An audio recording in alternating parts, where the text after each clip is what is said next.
Let's talk about what I need to square up my Lone Star. I like a very large square up ruler. This happens to be a Creative Grids 15.5 inch. That's going to work perfectly to get the corner of my quilt square.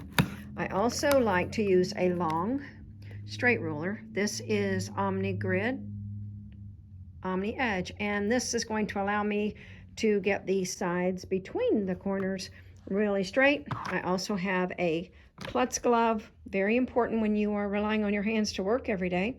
And besides, who wants to risk injury by a rotary cutter? And of course, my trusty rotary cutter. I'm going to show you how I square up my quilts.